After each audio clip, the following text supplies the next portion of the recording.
You are listening to Awake in Relationship, a podcast about intimacy, community, and culture in a time of great change, with Silas Rose.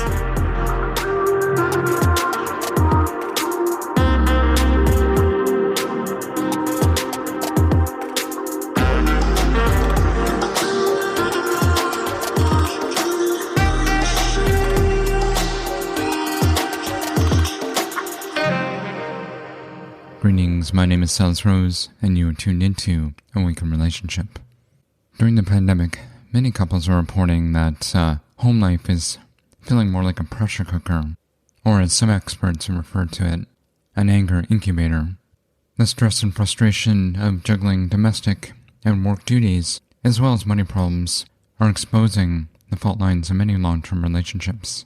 In this episode of Awake in Relationship, I speak with two intimacy coaches that specialize in working with couples, Penelope Hagan and Lium. In this conversation, we talk about how to keep the passion and curiosity alive with your intimate partner during a time when everything seems to be falling apart. We also talk about the role of consent in a long-term relationship and specific practices for reigniting pleasure and connection with your beloved. Stay tuned.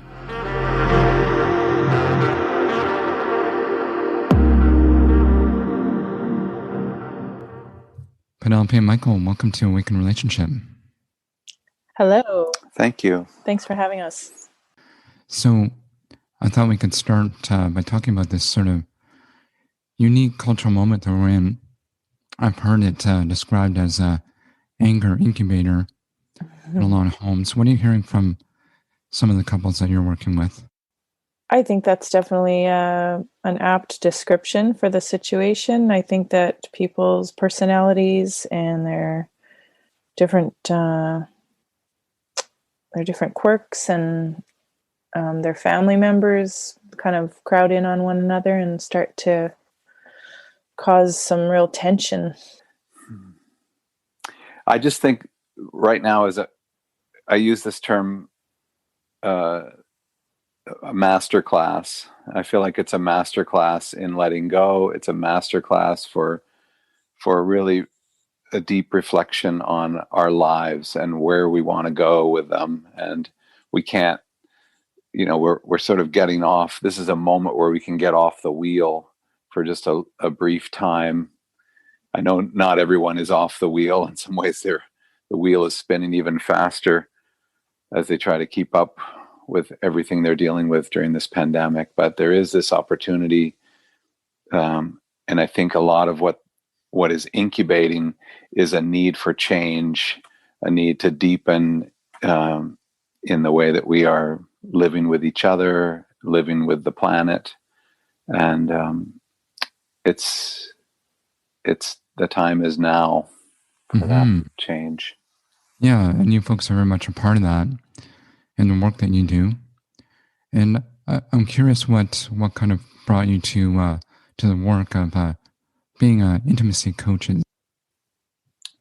I'd say for me initially it was a desire for personal transformation. It was a desire to deepen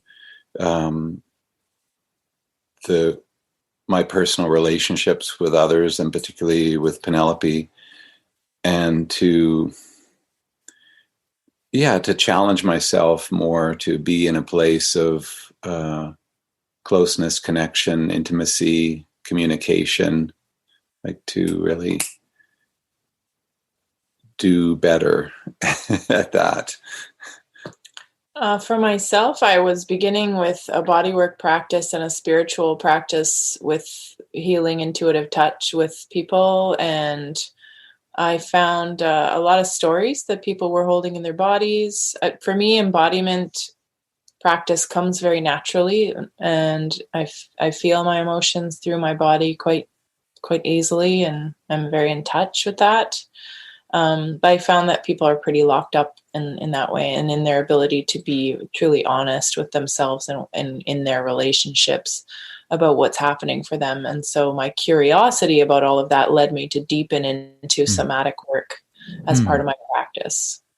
And I understand that you both did sexological bodywork training. You did that together pretty early on in the relationship. What was that like? Yeah, I guess we'd known each other for about 18 months at that point, but we had just been dating for maybe 8 months. And I think we both agreed to take it together. I was thinking about taking it as part of my practice. I think you were taking it more for your own personal reasons, like you said. And it was a bit of a microcosmic kind of environment to work on our issues for several weeks. It was a boot camp, I would say, a boot camp for deepening our connection and especially around communication and safety, and it really, it was a great experience. It was definitely personal work. It was intended for each of us to be approaching the training as individuals, and that was important to the leadership of the training, that we were able to work as individuals. So it wasn't a couples workshop. We sat separately in circle as individuals, and so we were really forced to look at our own stuff and then also to navigate our relationship at the same time.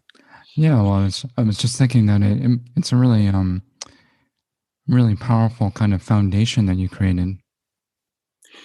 Yeah, what was amazing is that we both were witnessing each other in this work and practice and learning, and really celebrating, I would say, our individuality, and yet at the same time we were very much there caring for one another.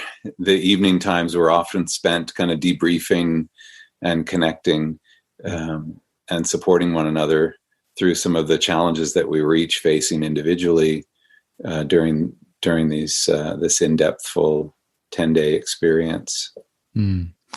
Well, why don't we talk a little bit more about that, the training itself, because that's sort of the foundation of what you do. What is sexological bodywork, and talk a little bit about the origins and principles.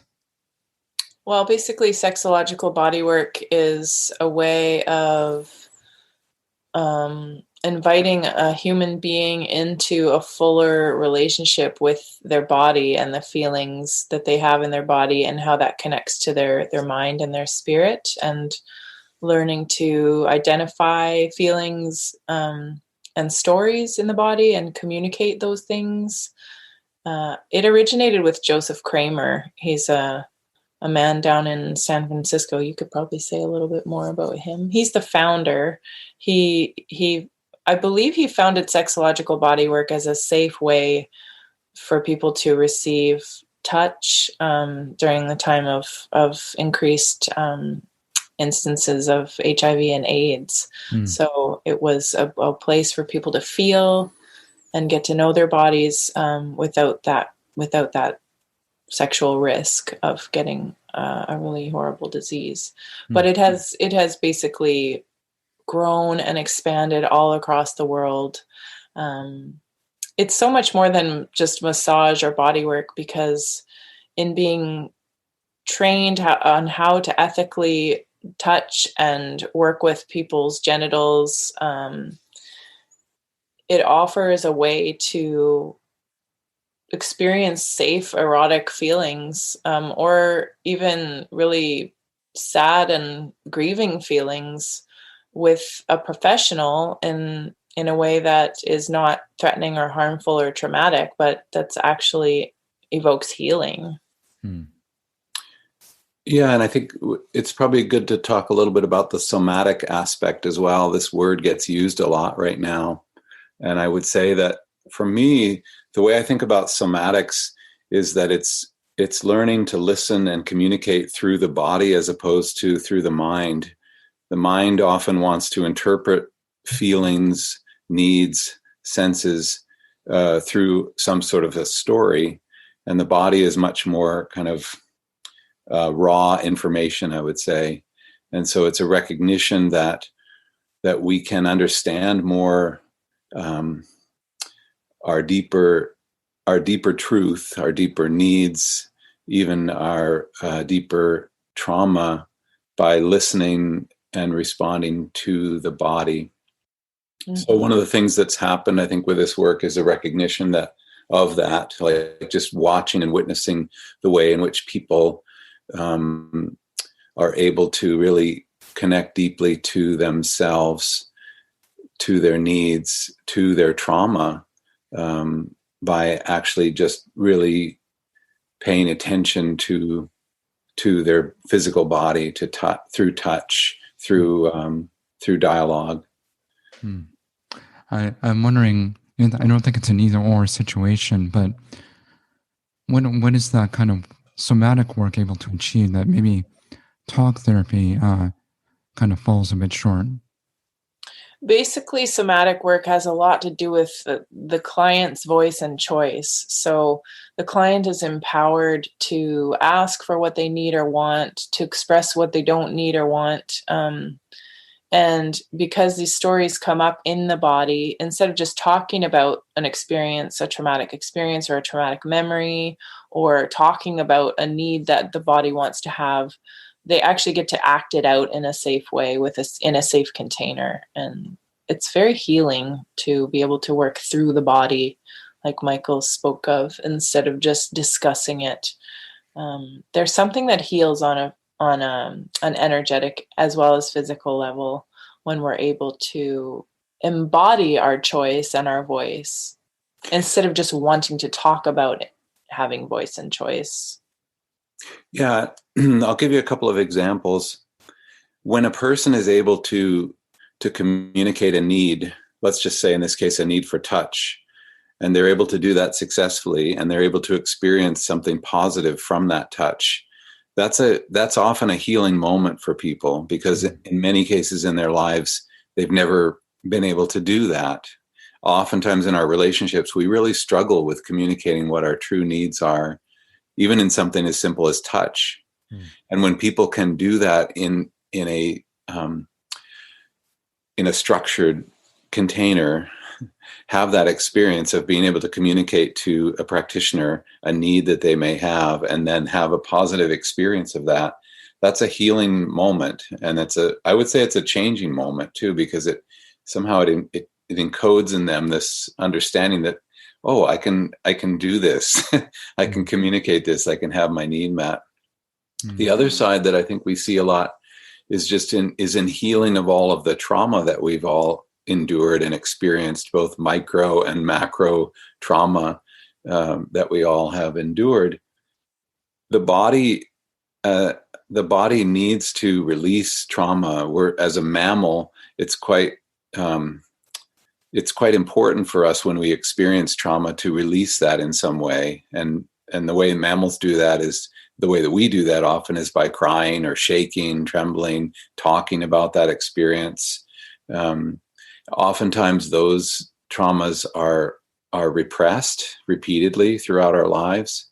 And again, when you are able to set up a situation where someone can feel safe, they can communicate, they can tap into their body, oftentimes there are opportunities for people to then release that trauma. The somatic work is really founded, I think, on the idea and the understanding that trauma isn't just in our heads, it's in our bodies as well, and it often gets stored even in specific places. And so oftentimes through touch and through dialogue, you can help people access that. And as they release that, as they move through that, it's a healing process, I guess. It actually changes the synapses in the brain. It changes the brain pathways. It forges new pathways in the brain. And a lot of this work is written about by Peter Levine, if people want to learn more about somatics and the stories of the body. I'll definitely put some links in the show notes. Yeah, thank you. Yeah, there's a lot of stuff that's been written about this. And I started doing somatic work probably about 25 years ago when I was studying a form of yoga therapy that involved holding people in assisted yoga poses. And this is where I first started to discover this phenomena that people would have these trauma memories from being in a certain body position and would grieve. One woman I remember very well had an experience where she remembered the experience of having a stillbirth that she had had 40 years previously. And at that time, it just wasn't something that you spoke about or talked about. So she had never grieved about this. Mm. And she spent several hours in session grieving and releasing the memory, the trauma from that, and was kind of a renewed person after that experience. Sexual trauma is somewhat ubiquitous in our culture. I know that, particularly from women, I believe it's 1 in 5 women, by the time they reach adulthood, have experienced some form of sexual violence. Could you talk a little bit about some of the signs and symptoms of sexual trauma that you encounter in your practice? I feel like every woman that I know has experienced some form of sexual trauma, and I think many men as well in different ways. The vast majority of people who come to me, men or women, are sexually traumatized in the sense that they have sex that they don't want to be having. Mm.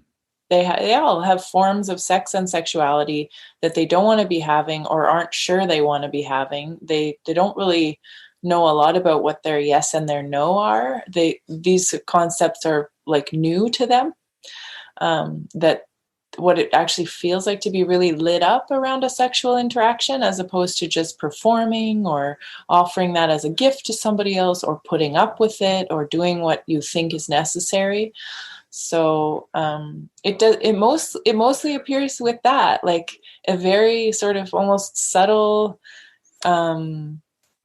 affliction of just not really understanding our own sexuality or feeling free in our sexuality.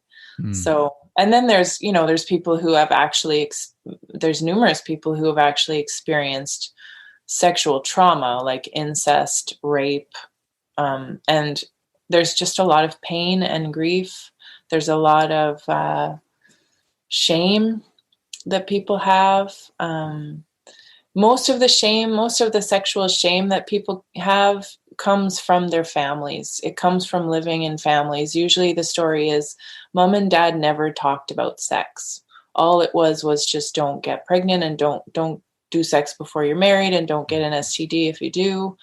And so people are walking around with that story that this can't be talked about, it can't be free, it's not a good thing at all. And meanwhile, this is how everybody came into being, and it's the whole meaning of existence, and eroticism is actually the most fun thing about life. So the cognitive dissonance, it's just an ongoing cognitive dissonance society-wide. I just want to sort of cycle back to something you said a little bit earlier, because you're in essence kind of distinguishing between the kind of macro traumas like rape and then sort of ongoing subtle kind of transgressions of boundaries that happen in long-term relationships. And what it seems to kind of come down to is consent, or what role does consent play in a long-term relationship where one kind of assumes that consent is implied? I'd like to answer that first by talking about how one of the ways that we work is by helping people identify and understand their own individual sexuality, sexual nature. A lot of us equate sexuality with partner engagement. And it's important for people to understand that sexuality really is something that exists and lives inside yourself, and that it's important to understand yourself before you try and enter into partnership with others. Because if you don't know yourself, what your likes, your dislikes, your needs, it's going to be pretty difficult it's going to be even more difficult to communicate and get those needs met within the container of a partnership. So then yeah, so then once you have that foundation of knowing yourself, learning how to communicate that within the context of a partnership is essential, and understanding boundaries and communication is a fundamental part of that. And part of that is understanding, is asking the question, who's it for? I think this is where the phrase voice and choice come in, empowered voice and choice. So when we work with people and their bodies, they learn, first of all, that they have a choice. And that's what consent is. Consent is just the existence of choice. And in a long-term relationship, the understanding needs to be that each person always has a choice. And so when people become connected with their inner reality through somatic work and their inner pleasure through doing their own mindful self-pleasure practice and through supporting each other in that development, each person comes to a finer tuned awareness of their own sense of choice. And so there comes like a fluid consent boundary that perhaps we have an understanding that we like to touch one another, but there's no given about how and when and where that touch is happening in any kind of permanent sense. And I mean, there's a lot of things you can do to explore that. You can have a contract that you write up every few months or every year about your dynamic and your arrangement. Or you can decide that morning, well, we would like to have some touch time tonight. And what does that want to include? Or for a lot of women, consent has to do with understanding that it's not only okay, it's actually a perfectly wonderful thing to want to just have a cuddle and put a container around that this cuddle is not necessarily going to lead to sex. And that can be a stated thing. I want to snuggle with you for 45 minutes with only kissing. I don't feel like having sex today or tonight. And sometimes these things, it's very simple, really, but it's not that simple sometimes in relationships where these things have been unspoken and unsaid, and each partner maybe wants a different thing or is intending a different thing, and it's not communicated. So it can be tricky. And I'd like to actually talk a little bit about what a typical session might look like with you folks. Who's showing up. Obviously, want to divulge any intimate details about clients, but talk a little bit about people that come to you and what a typical session might look like. Generally, it begins with I have some forms that I ask people to fill out just to give me a bit of context around their history, and if they're dealing with any trauma or have any physical or emotional issues or characteristics that are really important for me to know. There is some talking. We talk about their feelings and the situation they're in, and generally try to move into the breath and the body as soon as possible. So doing a body scan, inviting them into, I usually use guided meditation and guided visualization to help the person come into their own personal bubble space, their own essence, and some breath work to help them become attuned to their physical reality. And if we're doing body work, that's their choice. If it does include body work, it can be any kind of, it could be fully clothed body work. I do intuitive touch, fully clothed for people who are feeling shy or tender, just want to get used to being touched. If people want to explore some kind of sexual, erotic, or genital touch, that's at their own request, and usually comes after we get to know each other and have done other forms of touch and breath work first, so that there's a trust container established. What does create the safety for both you and the client? Generally, for me, safety comes from an understanding about who the touch is for, that it's for them and it's not for me. I call myself a practice person, so they don't have to worry about offending me with whatever their desire or not desire is, or asking me to stop. Or so we set up that kind of container just by verbalizing that. And we will often play a touch game that helps the client understand what it is to touch for yourself and what it is to be touched for yourself, as opposed to touching for the benefit of somebody else or allowing somebody to touch you for their own benefit. So we work a lot with that dynamic and actually playing a touch game, like say with our hands, or to actually physically embody what it feels like to say yes to touch or to say no. We often do boundary exercises as well, where I will ask them certain things and they will have to say, green, yellow, red, and just learn to express their yeses and their nos. And that creates a lot of trust for going forward. It's a very client-driven approach, this work. So it requires that the client have a certain level of ability, skill in learning how to direct and ask.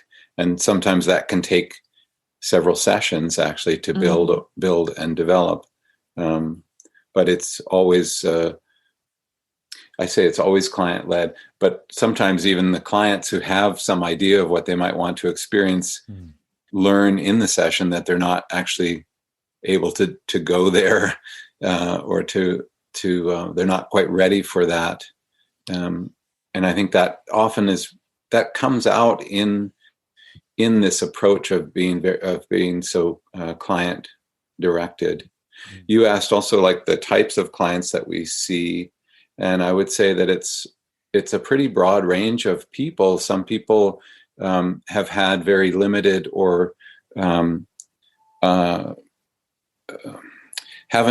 Penelope was saying a lot of people have sex that they don't want to have, but people often also don't have sex that they do want to have. And so for a lot of people, sometimes people are looking to find ways to understand and learn their bodies, learn about their bodies more, learn how to experience more pleasure. Some people have dysfunction that they're dealing with. Erectile dysfunction is certainly a really big issue in this day and age right now. Orgasm can be an issue for men and women, but especially for women. And then, of course, as we said, trauma, people wanting to heal or move through trauma, because a lot of sexual trauma really inhibits people's ability to experience pleasure and joy and meaningful connection. That can really get in the way. So I really believe that, healing happens in relationship. That's one of the kind of inspirations behind creating this platform.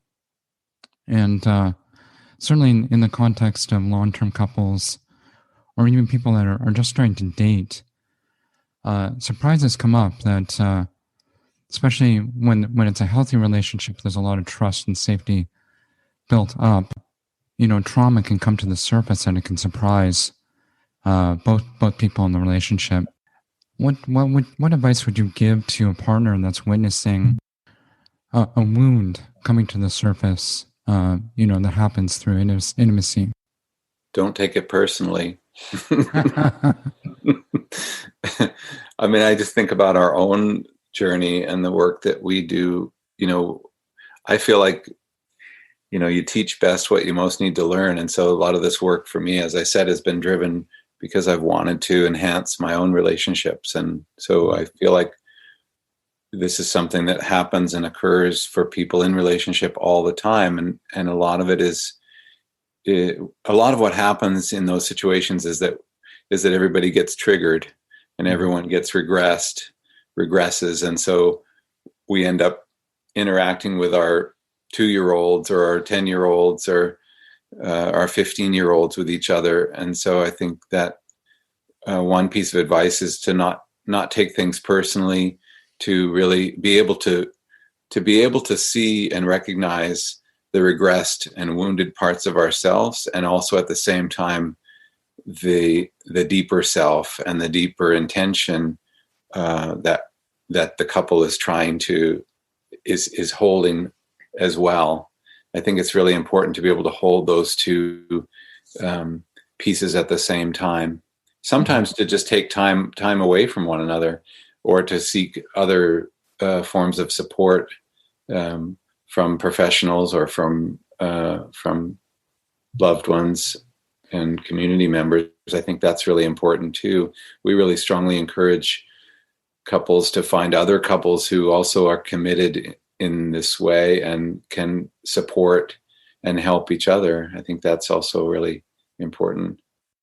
I think that, like, in a moment of intimacy, if somebody's having a traumatic response, I think it's important to stop the activity, basically, and to be curious about that traumatic response. And so for both partners, even if there's a long-term relationship and there's a lot of trust established, that can actually be a fertile ground for curiosity. Like, what is happening for you right now? There's no pressure, there's no expectation, and we're not taking each other for granted. So I think that's the most important thing, is pausing and allowing for curiosity about that moment. And that the curiosity allows for a bit of detachment.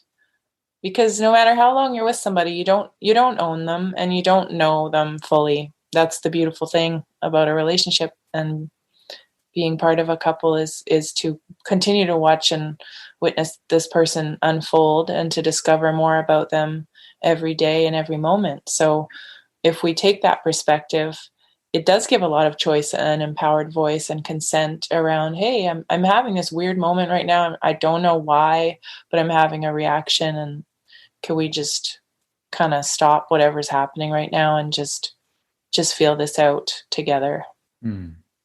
That's intimacy, really. Yeah, that really deepens your connection. And I think for a lot of people, sex is often becomes a performance. Mm-hmm. You know, we're performing. And then there's this ultimate goal, which is usually orgasm for both people, ideally. And that's not actually what sexuality is, right? Or No. eroticism. And I think most of us would love to get out of that mindset of performing. It's best That's why I think that's why a lot of men have erectile dysfunction issues right now, actually. Playfulness is a better goal than performance. Playfulness and curiosity and closeness are goals in terms of any kind of intimate interactions and sexual and erotic play. Pleasure as well. Yeah, pleasure is also, like what feels good. What actually feels pleasureful. That's a pretty simple thing to be able to discern. That's actually an excellent segue into my final question, and really kind of looking at the ebb and flow of passion, intimacy in a long-term relationship over years and decades. It seems kind of almost inevitable that the fire is going to wane. What sort of practices do you recommend to clients to kind of restoke the fire? Generally teaching people to do things besides having sex, like give each other massages or take each other on a blindfolded sensory journey. There's a lot in the polyamory community as well about maybe inviting somebody else into your duo sometimes, and how to do that safely and ethically, which I do want to name because it doesn't have to just be a dyad. There are safe ways to go and have a sensual massage or do erotic mindful self-pleasure with a toy or something that can, when each person is juicing up their own relationship with their own eroticism, that can really be very beneficial for the duo, as well as giving people a lot of new and fresh ideas about how they want to play. There's also a lot in the BDSM community about doing power dynamics and somebody being the boss and somebody surrendering. So, playful, it's just playful stuff, being curious and being like intimate enough to say to your partner, I'm feeling bored this week. I really want to I want to try only kissing for a week, like, let's be like teenagers again. We're going to go for 2 weeks and nothing below the waist, and only kissing in hands. Like, play games, you know. Anything you have to say? Well, I think too, like you were saying, Penelope, that working on your own individual relationship to yourself is important, and sometimes that can be, self-pleasure practice, masturbation, but it also is about how you care for yourself in general, like really eating well, exercising, just taking care, doing things that bring you joy and pleasure, so that you can bring that back to the relationship. I think there's always that piece of self-care and self-maintenance, so that you can be in good working order for your partner is a really important piece. And then, as I would agree with Penelope, that having variety, being playful, and sometimes having dates, just having dates, again, where you mix that up, where you really get to sometimes explore things that you're curious about, or that you're missing or longing for or desire. I think that's really important, especially if you're in a partnership where you're sharing a lot of your relationship revolves around a lot of practical aspects, maintaining a home, work, raising kids. That sort of thing can be pretty overwhelming and pretty crushing to that connection. So it's really vital that you keep exercising that muscle of connection by taking specific time to spend with each other. We have cozy dates of like Netflix and chill, and then we also have adventurous dates where we decide we're going to do something or play or exchange massages or go somewhere. So both kinds of dates are important. And then recognizing that sometimes people's needs can differ as well, and that can still be negotiated and met in a loving, caring way. It doesn't have to mean that someone has to give up or let go of their own needs or desires. Well, Penelope and Michael, this has been a really rich and deep conversation. Thank you so much. I'm wondering how people can get in touch with you and learn more about your work. We have a website, intimateintelligence.com. You can find out more about what we do there. And it's been great to be here to talk about all of this with you. Yeah, thanks for having us on, Silas. Thank you again to Michael and Penelope for this great conversation. If you want to learn more about their work, head over to intimateintelligence.com, and I'll post some links in the show notes at awakenrelationship.com. While you're there, you can sign up for a new e-course that I've created called Connecting During COVID, 3 practices for filling your love bucket during global pandemic. If you're feeling a little lonely or isolated during lockdown, this course is intended to help you create connection, so please check it out. And if you've enjoyed this episode of Awaken Relationship, please share it with a friend, and I'd really appreciate a review on iTunes or wherever you listen to podcasts. So until next time, stay connected.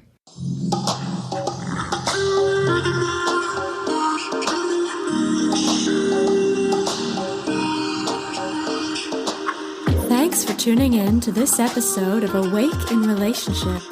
If you liked what you heard, please click subscribe to get the latest show delivered fresh to your device, or sign up for our newsletter at awakeinrelationship.com. Sharing is caring.